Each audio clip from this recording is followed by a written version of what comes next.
She doesn't belong in first class. That was the sentence. Unfiltered, unapologetic, loud enough for the 3 rows behind the gate desk to hear. It wasn't whispered, it wasn't coded, it was a public declaration from a flight attendant in uniform, and it was aimed at Danielle Brooks. If that moment stopped you cold, imagine standing in. If you've ever been judged before you spoke a word, if you've ever seen dignity stripped in plain view, then stay with me, because what happened next will leave you breathless. This isn't just a flight, it's a full-blown federal investigation hiding in aisle 2A. If you believe respect shouldn't come with a skin color, like this video and comment where you're watching from, because justice is about to board this plane, quietly, seat by seat. Danielle didn't flinch. She didn't raise her voice, didn't step forward in outrage. Instead, she held out her boarding pass, seat 2A, clearly printed in bold black ink, marked first class. But the flight attendant didn't look at the pass. She looked at Danielle. Then she smiled, tight, professional, insincere. "Just a moment, ma'am. We're sorting a glitch with your ticket. Please step aside for now." Danielle knew it wasn't a glitch. Glitches didn't smile like that. Glitches didn't ignore the white man in khakis who had just boarded 2 passengers earlier without a single question. She didn't step aside because she believed them. She stepped aside because she needed to see what they'd do next. What they did was nothing. They let him sit in 2A. They served him water. They handed him a hot towel. And then they handed Danielle a new boarding pass. "Economy Plus," the gate agent said cheerfully. "Still plenty of room and more comfort than coach." Danielle took it without a word. She didn't argue, didn't flash her badge, didn't demand her rightful seat. Because this flight wasn't about comfort, it was about exposure. And from where she stood, they had just exposed everything. She walked the aisle slowly, eyes scanning every row, every face, every crew member who refused to make eye contact. She passed by 2A without so much as a glance at the man who now occupied her space. Let him have it. That seat was no longer the objective. What mattered was the date, every incident, every misplaced smirk, every silent compliance from fellow passengers. Because Danielle wasn't just a woman who'd been downgraded, she was a federal auditor for the Department of Transportation, sent undercover to assess racial bias in boarding practices. And this airline had just handed her the case of a lifetime. Settling into seat 8C, she began noting details immediately. The body language of crew, the way the white couple next to her were greeted with small talk and drink offers while she received none. The subtle tension in the eyes of Veronica, the younger flight attendant who had seen it all happen, who had hesitated for half a second before following orders. There was potential in Veronica, a sliver of discomfort, and discomfort, Danielle had learned, was always the first crack in denial. Behind the curtain, laughter. First class was already sipping champagne, and Danielle could hear the lead attendant, Karen White, according to her name tag, telling stories loud enough to signal belonging, familiarity, comfort. Danielle sat back, opened a secure app on her tablet, and began recording her first log pageant. Incident 1. Reassignment of confirmed seat. Racially profiled at gate. Hostility. Passive. Intent. Her fingers moved fast, her expression never changed. Danielle had done hundreds of these. She'd been mistaken for cleaning staff at hotel lobbies she was investigating. She'd been asked to verify her clearance twice at federal briefings where she was the only black woman in the room. But this flight felt different. Because this wasn't about codes or buildings or paperwork. This was about how power dressed itself in politeness and weaponized procedure to deny presence. The plane pushed back. Danielle looked through the small oval window as the ground slipped away, thinking only one thing. They thought they'd silenced her by seating her in 8C. But they'd just given her the clearest view of how bias flies under radar. And she was going to bring it all down. 12 hours earlier, Danielle Brooks stood in front of her hotel mirror, fastening a thin gold chain around her neck. The only piece of jewelry she ever wore on missions. It wasn't for style. It was her anchor. A gift from her mother, a quiet reminder of everything she represented. Grace under pressure, dignity in silence, and fire hidden beneath calm. Her blazer was charcoal gray, tailored, forgettable. Her shoes, flat, silent. She moved like someone meant to blend in, and yet every room she entered adjusted to her presence.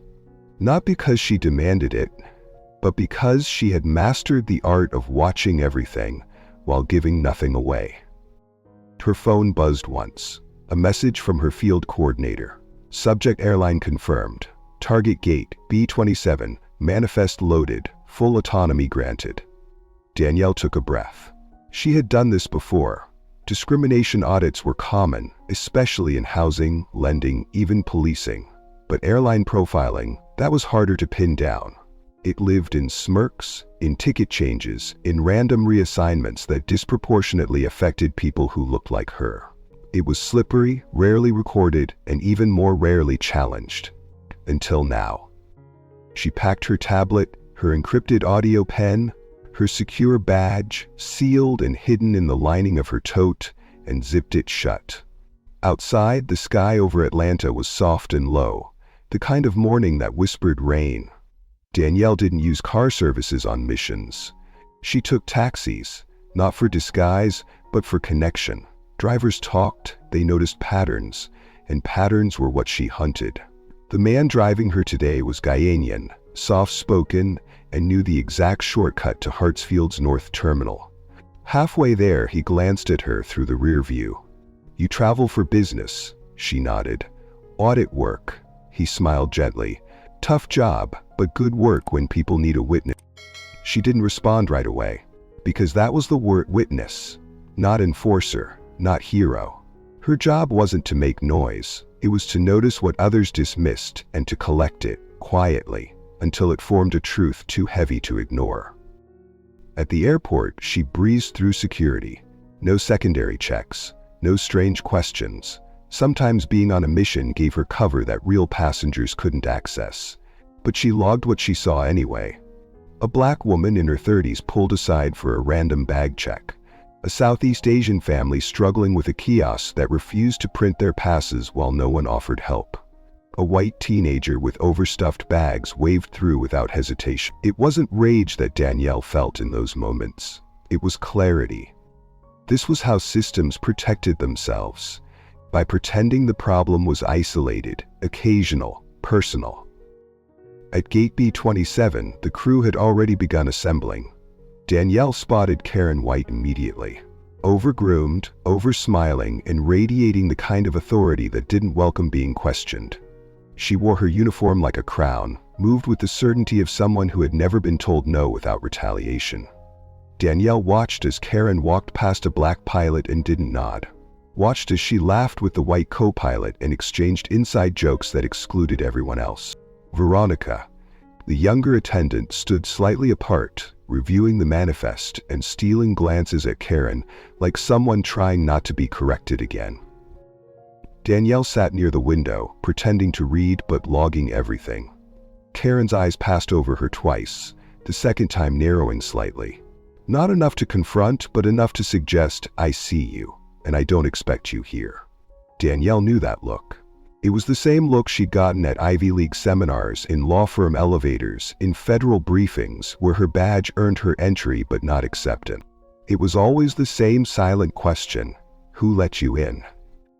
By the time boarding began, Danielle was ready. Tablet secured, pen activated, breath steady. Her boarding pass had been issued digitally through a secure federal account, verified, non-transferable. She wasn't testing a single staff member, she was testing the system itself, from gate to seat to sky. But the moment came faster than she expected. Karen took one glance at her pass and said, "Can you step over here for a second?" Danielle obeyed. She always obeyed, until it was time not to. What followed was a dance of feigned confusion and silent judgment. Karen called over another agent. They whispered. Danielle stood still. She wasn't here to argue, she was here to see how far they would go. And they went far, far enough to assign her a lower-class seat, far enough to never challenge the man who took hers, far enough to let the lies stand unchallenged in front of a crowd that said nothing.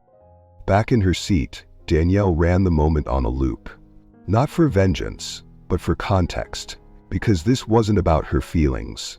It was about federal policy, civil rights statutes, and public transportation laws designed to protect against exactly this. She pulled up her mission brief and updated the entry. Subject: flight. American Ascend 434. Gate behavior. Bias confirmed. Staff hierarchy. Karen White dominant, Veronica passive. Passenger substitution. White male inserted without ID. Response level: passive normalization. Additional notes. Veronica flinched. Watch her, she may be the key. She saved the file, closed the app, and looked up just in time to see Karen laughing again. Same loud performance, same circle of belonging. Danielle didn't laugh, she planned. Because if this flight ended the way she suspected it would, someone at the federal level would be reviewing more than passenger logs. They'd be reviewing leadership. They thought they'd gotten away with it, but what they failed to see was that she hadn't even taken off her gloves yet. It happened before the safety briefing even started. Danielle was seated in 8C, headphones in but volume off, her eyes flicking between the passengers boarding and the cabin crew navigating their rituals of order. The man in 2A had settled comfortably into her assigned seat, legs crossed, sipping from a glass of something amber and smooth. Karen floated through first class like she owned it, correcting a tray here, adjusting a blanket there, smiling with the authority of someone who believed she belonged more than the passengers did. Danielle waited, as always, not with expectation but with certainty. The kind of certainty that comes from years of seeing patterns until you could almost predict the moment it would break into something worse. And it broke at 12:17 p.m. "Excuse me folks, we're having a minor issue up front," Karen said loudly, projecting just enough for nearby passengers to hear but soft enough to pretend she wasn't performing. "One of our guests may have tried to change seats without approval." Heads turned, some subtle, others bold. Danielle knew they were talking about her before her name was ever said, because no one had told her to wait, because the lie had already been planted, and now it needed to grow fast and quietly. A second later, a uniformed security officer stepped onto the plane. Danielle didn't move. She didn't speak. The officer leaned toward Karen, who pointed discreetly toward row 8. And suddenly all the silent accusations took form. The whispers, the camera phones lifted discreetly, the woman in 7D whispering, "See, that's why they check." Danielle stood before she was asked to, calm, measured, her bag already zipped, her hands visible, not because she felt guilty, but because she'd learned long ago that in moments like this, control was everything. The officer didn't touch her, didn't threaten. He simply said, "We need to verify a seating concern. Would you mind stepping out for a moment, ma'am?" She nodded once, walked past row after row of eyes that now saw her not as a passenger, but as a disruption. The girl in 5A shifted her phone camera to follow. The man in 6C whispered to his wife, "Unbelievable, right?" The word didn't sting. It didn't surprise her. It simply landed like something already familiar. Something known. Something tired. They stopped her at the front of the plane, just outside the cockpit. The conversation was short. "Your original seat was 2A, but someone else boarded with a duplicate ticket. We're still investigating the cause." Danielle held out her pass. "Digital issue?" "Possibly," the officer said, not unkindly. "Just need to cross-check." Karen stood nearby, arms folded, mouth curled into a practiced apology that never quite reached her eyes. Danielle turned slightly, locking eyes with her for the first time since boarding, and in a voice low enough that only Karen could hear, she said, "You're documenting your own downfall. Frame by frame." Karen blinked, her lips twitched, but she didn't respond. Danielle was reseated in 10B, back of the cabin, next to the lavatory, the lowest tier of what the airline still dared call priority. But she accepted it, silently. And when the plane lifted off 30 minutes later, the story had already been posted online. A woman in 7D had uploaded a blurry video with a caption that read, "This lady tried to sneak into first, Security had to pull her out. It gained 3,000 views in under 10 minutes. The comments rolled in, predictable and cruel, entitled, "Bet she was flying on points." Probably loud about it too. Danielle read them all. Not because they hurt, but because they proved the exact point of her mission. Bias didn't need guns. It didn't need slurs. All it needed was a platform and an audience that wanted to believe the worst. And this plane was full of both. Back in 10B, she adjusted her tablet under the tray table and resumed her recording. She noted how the crew skipped beverage service for rows 10 to 14, how the tone shifted, less courtesy, more command, how apologies were issued only when someone looked like they might complain loud enough to matter. Veronica passed by once, slowed down, then kept walking. She hadn't looked Danielle in the eye since boarding. But her face had changed. It wasn't smug, it wasn't indifferent, it was unsettled. Danielle filed that away. The second crack was widening. At cruising altitude, Karen made her way through the main cabin. She didn't pause at Danielle's row, didn't acknowledge her presence. But Danielle caught the moment when Karen looked at her out of the corner of her eye, and looked away just as quickly. Not fear, not regret, just avoidance. A silent prayer that the problem would disappear if ignored long enough. Danielle smiled to herself.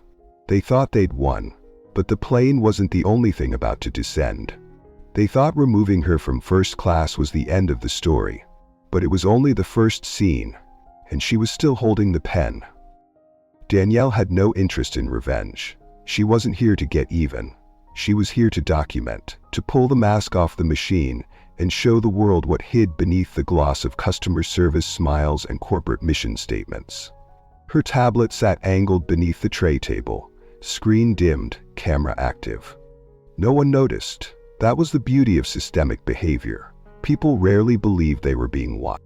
And when they did suspect, they assumed the observer wasn't someone like her. Over the next 2 hours, Danielle recorded everything. Every micro demo in response to passengers of color. Every seat preference ignored when requested by non-white customers. Every tone change in voice depending on the skin tone of the person asking for help. She watched the flight attendants skip refills on row 14 while checking in 3 times on 2A. She watched a Latino father politely request a new cup for his daughter, only to be told there were no. 10 minutes later, a white child spilled juice in row 3, and 2 crew members responded with towels and a smile. Danielle noted timestamps, faces. She wasn't angry. Anger made people sloppy. She was exact. At one point, Veronica passed again. This time she paused. "Would you like a beverage, ma'am?" she asked. Her voice was soft, hesitant, not guilt, caution. Danielle looked up, held her gaze just long enough to signal she remembered everything, then said, "Water is fine, thank you." Veronica nodded and walked away quickly, but her hand shook slightly as she poured. Danielle. There was a fracture inside this crew. Karen still walked the cabin like she owned the clouds, but Veronica? Veronica was splintering. Not enough to act, not yet, but close. Halfway through the flight, Danielle stood and walked toward the restroom. As she passed the galley curtain near row 1, she heard it. Karen's voice, sharp, low, coded in contempt. "I don't care what she says, she's not our problem. She thinks she's going to tweet her way into a lawsuit, let her try." Then laughter. Another voice, male, smug, "Make sure the cameras don't catch it. That's all the company cares about." Danielle stopped briefly by the restroom door. She didn't need their names. She already had their audio. The flight was supposed to be a simple run. Atlanta to Denver, no stops, no layovers. But now it was a goldmine. Not just because of what they said, but because of what they didn't even try to hide. The assumption that this would never touch them. That she didn't matter. That passengers like her could be dismissed, degraded, and then smoothed over with a corporate apology and a $50.00 voucher. Danielle stepped back to her seat, eyes scanning again. The passengers were mostly asleep or buried in their screens. But a woman 2 rows up, a black woman maybe 50, wearing pearls and an elegant linen blouse, turned and met her gaze. Just for a second. And in that second there was no confusion, no surprise, just understanding. A silent message between strangers who had learned how to read the world faster than it read them. The woman nodded once. Danielle nodded back. Not everything needed to be said out loud. She resumed logging her notes, her fingers moving with muscle memory now. Every observation became data. Every data point built the case. But something in her gut tightened, not because of what she'd seen so far, but because of what was still coming. The air pressure in the cabin shifted. A crew member snapped at a passenger. Garen's voice grew more clipped with each request, knew that energy. Something was unraveling, she just couldn't see it yet. At 3:44 p.m., turbulence began, light, then rough. Seatbelt lights came on. Karen's voice chirped over the intercom with forced calm, but her pacing quickened. A child cried near the back. Danielle's water spilled on her tray. Across the aisle, a man in a suit raised his hand for assistance and was waved off. The cracks weren't just showing, they were widening. Veronica was back at mid-cabin, trying to manage a spilt snack tray. Her hands moved too fast, her voice too brittle. Danielle watched her try to calm a mother whose child had just thrown up. Karen passed by and said something too fast for Danielle to catch. But she caught Veronica's reaction. Her spine stiffened, her eyes darkened. Whatever was said, it broke something. Veronica didn't reply. She simply turned and walked to the rear galley. Danielle didn't move. But she knew a line had been crossed, not just for her, for the crew, for the passengers, for the entire illusion of order that this airline had worked so hard to maintain. And just then, row 9, a sharp cry. A woman gasped. A hand clutched at a throat. The cabin went still. Danielle rose to her feet. They thought the worst had already happened, but the real emergency had just begun.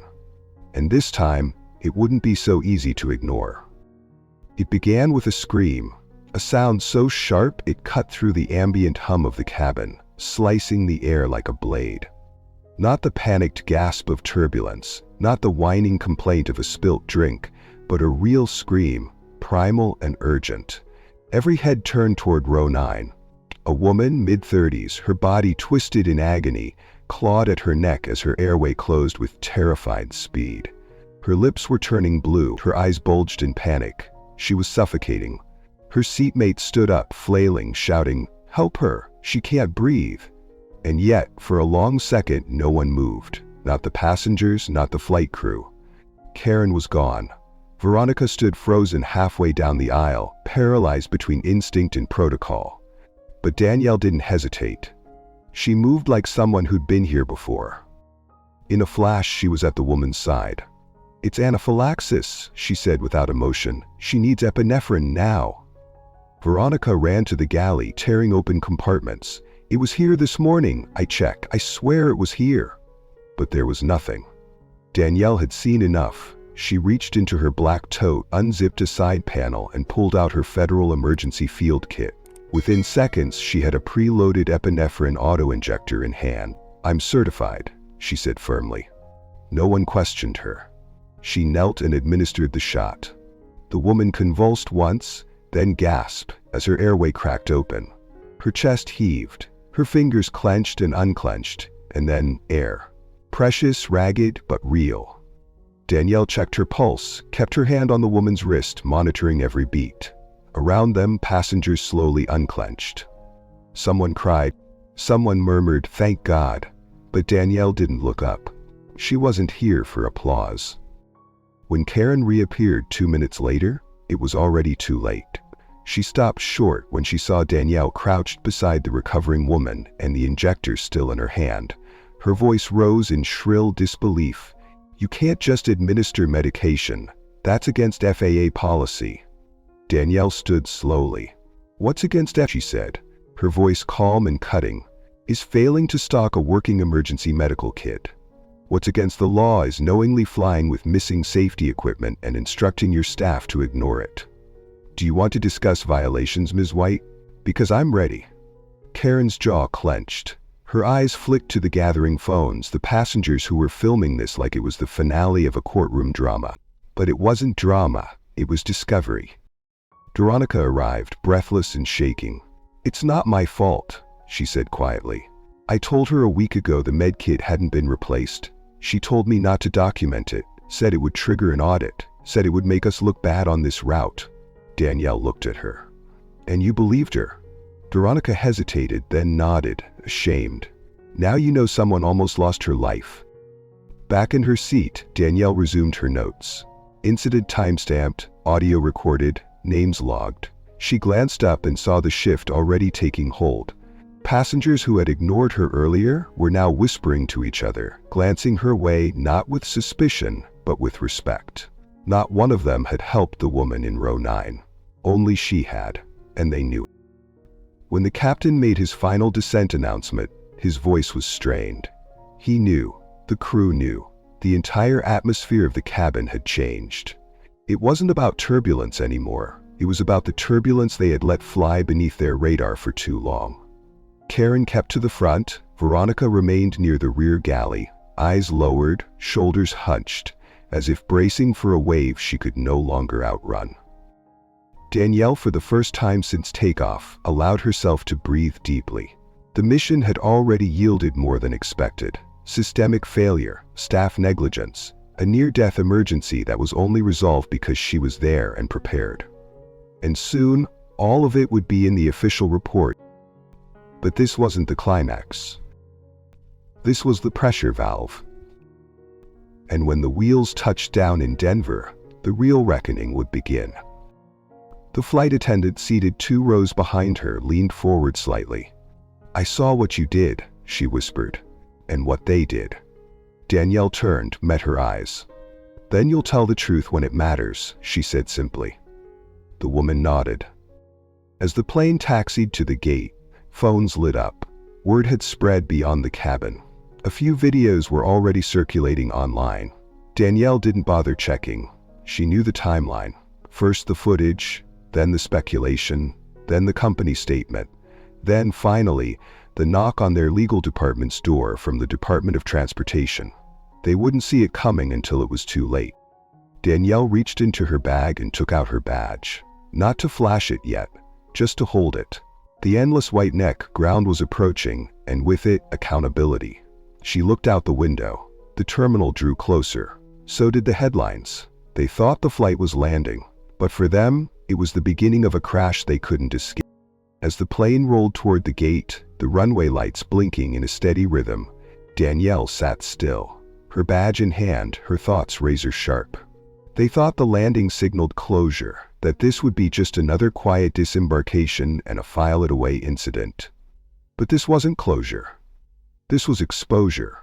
And the moment the wheels hit the ground, the real turbulence began.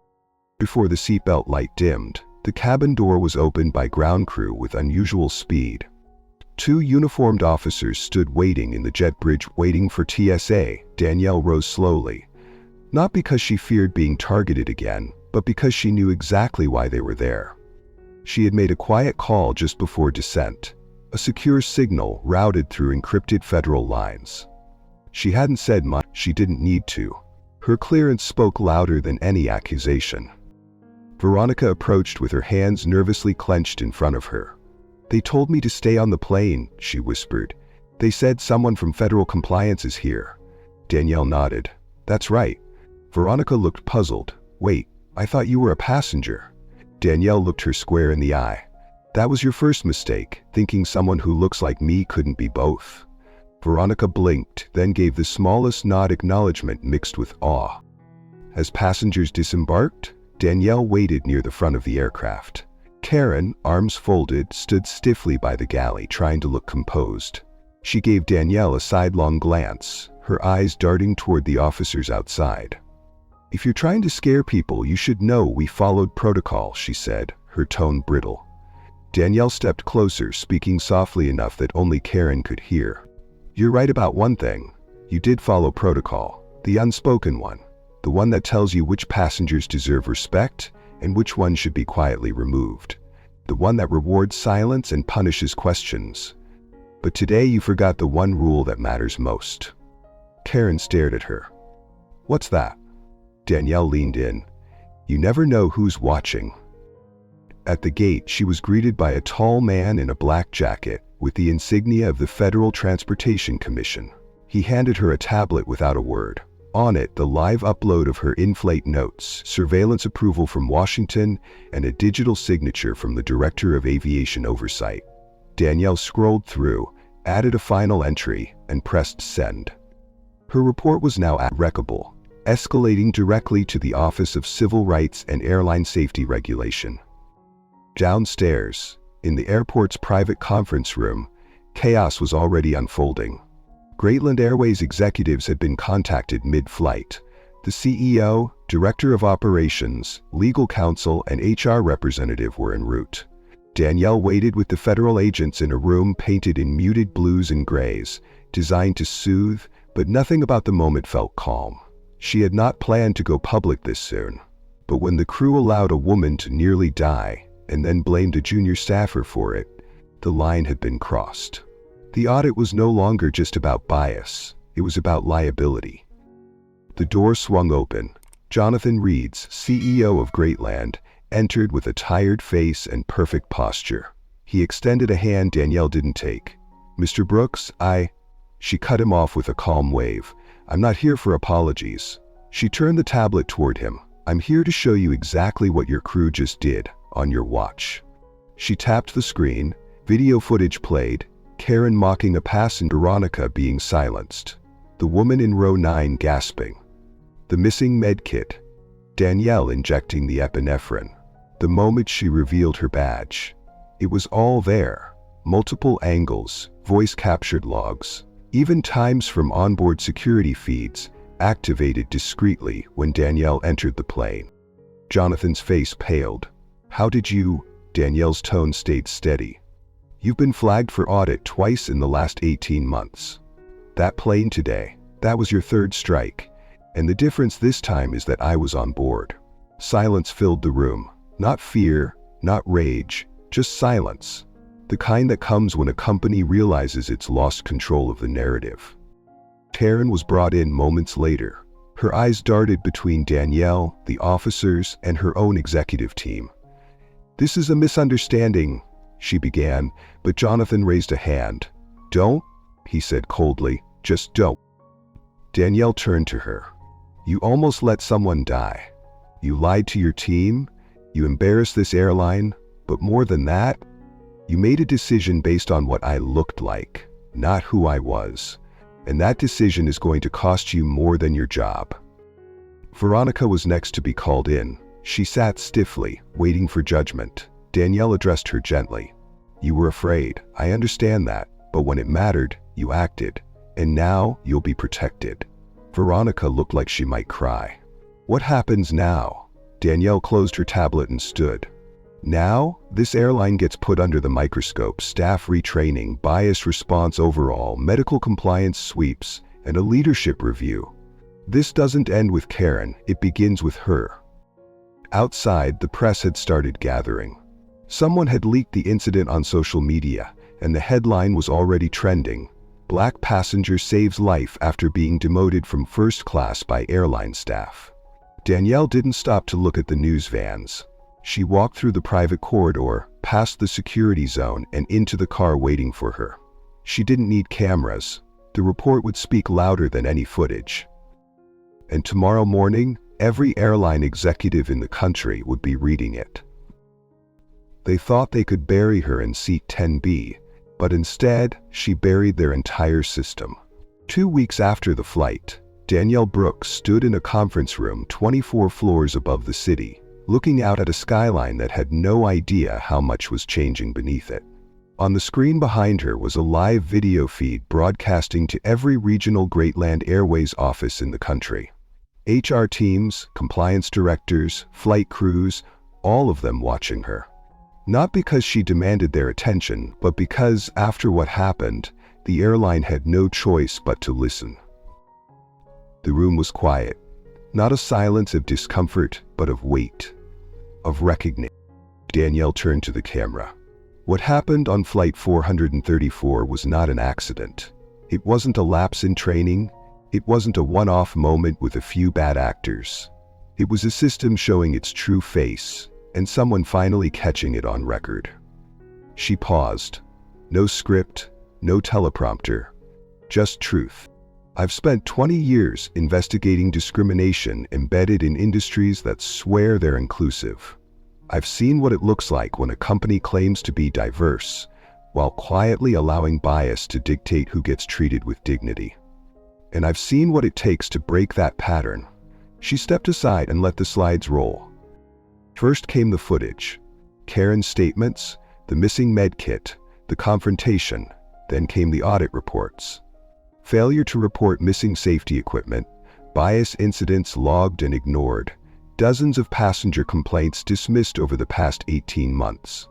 And finally, the results of the emergency compliance review, 7 staff suspensions, 3 dismissals, and a 42-page reform directive. But Danielle didn't linger on the punishment. She moved to the next slide, titled Legacy Work. She pointed, "This is what we do now." The initiative was sweeping. Bias interruption training for all flight staff. Monthly compliance checks logged independently and transparently. Passenger protection protocols in partnership with civil rights agencies. And the most powerful piece, an internal leadership rotation where junior staff were invited to audit their superiors anonymously. Because sometimes you don't know who's watching until it's too late. Veronica was there too, seated quietly at the side of the room. Not in uniform anymore, now part of the Internal Ethics Committee. Danielle had made sure of that. Because redemption wasn't just about calling people out. It was about calling them forward. And that's what Danielle did. She called the whole industry forward. 2 months later, Danielle stood again, this time in Washington, D.C., in front of the Senate Transportation Committee. She wore a navy suit, no badge visible, no rank flaunted, but the chair introduced her by full title, Senior Investigator, Department of Aviation Oversight. She spoke calmly, clearly, fact by fact. She told them about what she saw, what she documented, and what changed because of it. One senator asked, "Do you believe this incident reflects an isolated case or a broader problem in commercial aviation?" Danielle looked him in the eye. "Senator, this isn't about one flight. It's about the altitude of bias. It exists at every level of our systems, not because too many people refuse to look down and see who's missing from the cabin." The hearing was broadcast nationwide. Passengers wrote in from across the country sharing their own stories. Former flight attendants admitted to witnessing similar treatment but feeling powerless to intervene. And somewhere in all that noise, a signal was sent. The sky was changing. 3 months later, Danielle flew again. This time, not undercover. She was invited to speak at an aviation conference in Seattle. As she walked through the terminal, a young black gate agent caught her eye and mouth. "Thank you." Danielle smiled, not because she needed the recognition, but because change had a face now, and it was watching her back. As she boarded the flight, the crew greeted her with professionalism. Nothing exaggerated, nothing performative, just respectful. And for once, that felt revolutionary. She took her seat in first class, not for status, but because she earned it. And not a single person questioned her presence. When the plane lifted off, Danielle closed her eyes for a moment. Not to rest, but to remember. The woman in row 9. Veronica's shaking hands. Karen's cold voice. The silence of the cabin. The fire in her chest that never let her walk away. That fire still burned. But now it had wings. Sometimes justice doesn't come from shouting the loudest, but from refusing to stay quiet when it matters. Have you ever been made to feel like you didn't belong in a space you worked hard to reach? Or seen someone judged by what they looked like instead of who they were? Your voice, your presence, and your story can be a part of the change. If this story moved you, share it with someone who needs to be reminded that silence isn't strength, clarity is.